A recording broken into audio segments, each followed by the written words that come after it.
So, Uncle Trump recently got a major W in court, and I want to talk about it a little bit. But before we get into that, I think it is very, very important that we continue to get W's on this topic of discussion because it's not hard to find cases of fraud.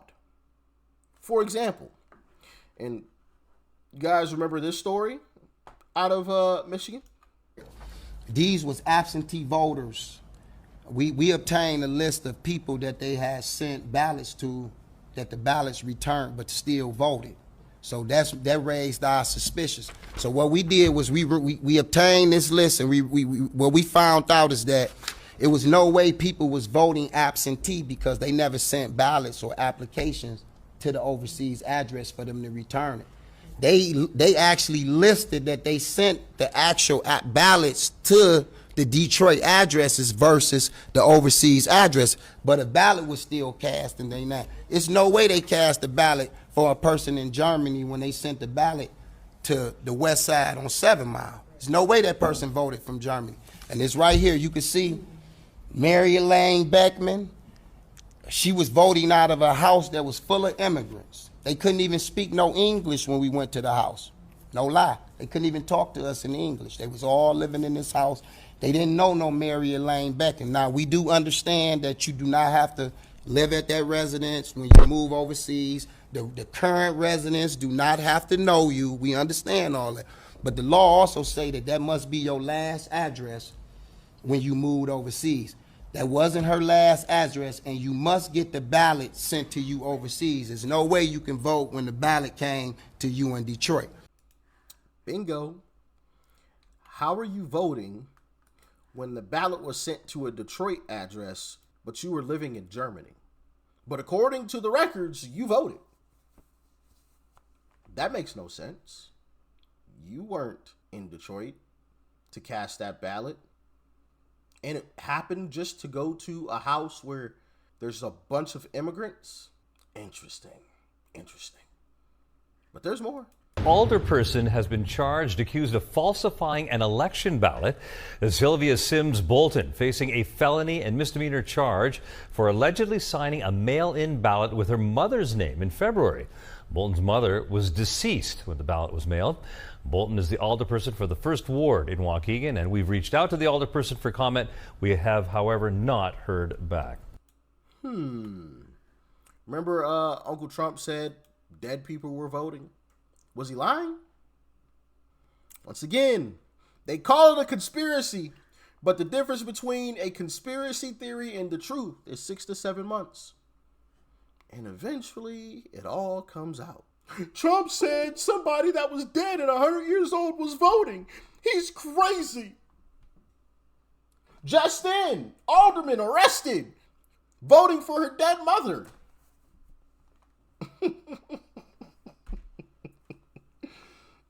You just can't make this stuff up, man. You cannot make it up. Crazy stuff. Let's see here. Let's play this clip because I've got several of these. An NBC 10 Boston exclusive. State and local officials are looking into allegations of attempted voter fraud in Lawrence, and we've exclusively obtained video footage from a Lawrence man's home appearing to show a woman removing ballots from his mailbox. NBC 10's Darren Botello spoke with Secretary of State Bill Galvin about all of this. Darren, what did he have to say? Well, right now, there are 2 police reports alleging voter fraud in Lawrence at this time, and there could be more on the way. We are told that there is an investigation going on at both the state and local level. And one man tells us he actually caught a woman on camera going into his mailbox stealing ballots. This is the Ring camera video appearing to show a woman taking out 3 ballots from a Lawrence man's mailbox.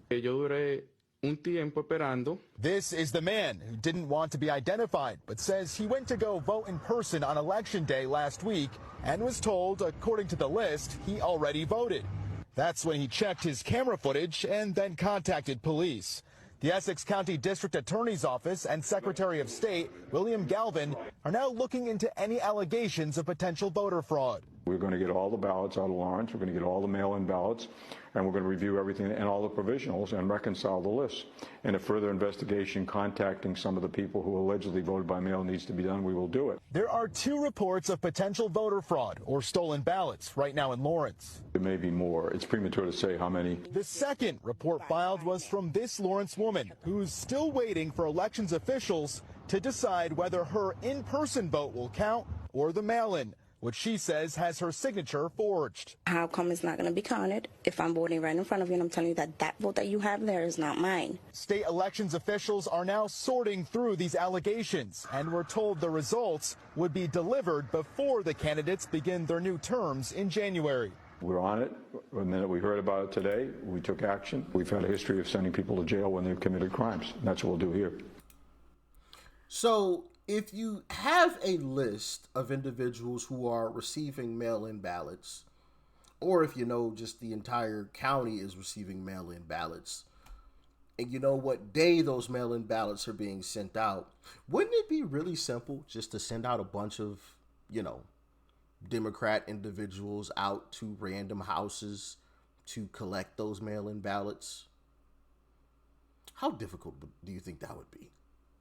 Be pretty easy, right? As you saw in that clip there, allegedly, she just walked up on this man's porch, took his mail-in ballot and left. And then ended up voting for him. Allegedly, of course. Allegedly. But he showed up and was like, you already voted. No, I didn't. Same thing with the black lady. Even though they tell us that, banning mail-in ballots would disenfranchise black people. No, mail-in ballots actually disenfranchise. Having mail-in ballots may disenfranchise black people, as we saw there. Okay, she showed up to vote, and they were like, we ain't counting that. You already voted. Here's your mail-in right here. Kind of interesting, ain't it?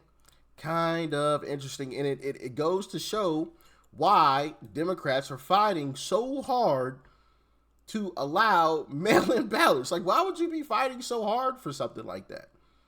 And it's because Trump was right. Trump was right once again. But are we surprised? No. I mean, because typically he's always right. Yeah, Glenn, I spent much of the day kind of combing through some of the surveillance video that came from this camera right here out in front of City Hall. And of course, as it's pointed towards City Hall, you can see it's also pointed towards the drop box here. Now, again, we've been combing through this as part of a FOIA that we got from the city here. And Michigan State Police say they do have some of this video in their ongoing investigation. It's the evening of August 1st, 3 days before Hamtramck's primary election, and a car is seen pulling up to the Hamtramck ballot box, depositing 3 large stacks of ballots. In the passenger seat is who appears to be City Councilman Abu Musa, who is currently up for re-election. Michigan State Police confirmed they've had this video as they investigate Musa and another councilman for questions around their residency and other accusations. The video comes to light just days after 2 other current city councilmen were arraigned on fraud charges, including forging absentee ballots. Now that makes me very uncomfortable to hear that. It makes me very uncomfortable to hear that. Lisa Brown is the Oakland County clerk who helped us answer the legal questions about this video and what exactly is allowed at the drop box. Are you able to return more than 1 ballot, I guess is the question. And if so, whose are you able to actually return? So you can, but there's a big caveat as to whose ballot you can return. Brown says there's no number limit as to how many absentee ballots one person can bring to the ballot box. But those ballots must belong to someone in your home or another close relative. An immediate family member, or if you cohabitate with somebody. It doesn't have to be in a romantic way, right? But that you cohabitate with someone, you can return their ballots, their absentee ballots for them. It's unclear whose ballots were being returned in this video, but state police say as far as their investigation into Musa's residency, their findings will be forwarded onto the prosecutor's office soon. Crazy. So, long story short, there shouldn't be a massive stack of ballots that you're dropping in the ballot box. And that's exactly what you saw there. Interesting. Well, Trump just got a win in court, which is great. As you just saw, the reason why it's great. But here it is.